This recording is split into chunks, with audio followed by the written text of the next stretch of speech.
घूर घूर के ऐसे पानी हारता रह लइके नहीं ख देख ले कि आँख हारता रह। अरे तोरा लेखन नहीं देखले हो।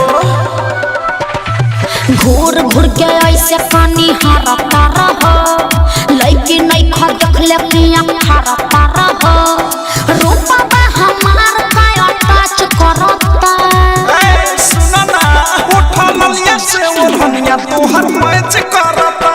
उठा ललिया से ओढ़निया तोहर मैच करता। उठा ललिया से ओढ़निया तोहर मैच करता। सच उठा ललिया से ओढ़निया तोहर मैच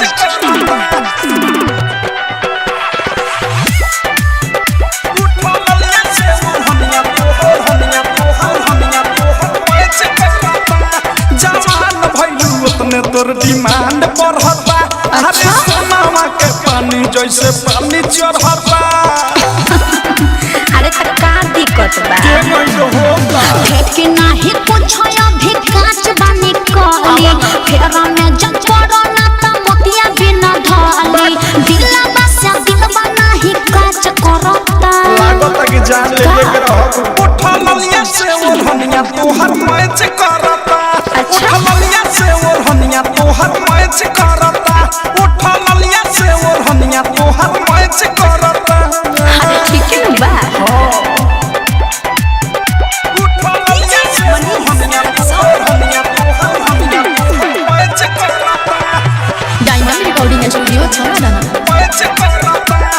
सोचता कथी तू अलहता चला हो। लाभ वाला लेसन के पढ़ाई कला हो। देखा आलतू फालतू बात मत बोला। तोहरा के देख के छटक जाता। देविया बथेस फेस देखे चलल अच्छा बीक के विशाल बच्चा चले से तो बच्चा अनुराग बादशाह नहीं बच करता। अरे गजबे के मैं चिंता है।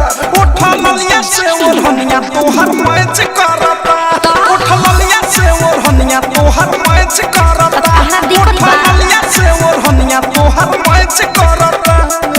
घूर घूर के ऐसे पानी हारता रह लइके नहीं ख देख ले कि आँख हारता रह।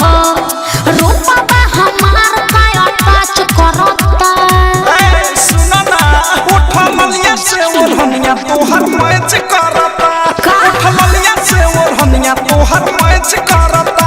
उठा ललिया से ओढ़निया तोहर मैच करता। चला कुछ भी बोलते हो। सच तो कह रहे हैं। RCM म्यूजिक न्यू ऐप अभी डाउनलोड कीजिए हमारे गूगल प्ले स्टोर से और पाए भोजपुरी लोकगीतों का एक से बढ़कर एक ऑडियो वीडियो सॉन्ग बिल्कुल मुफ्त।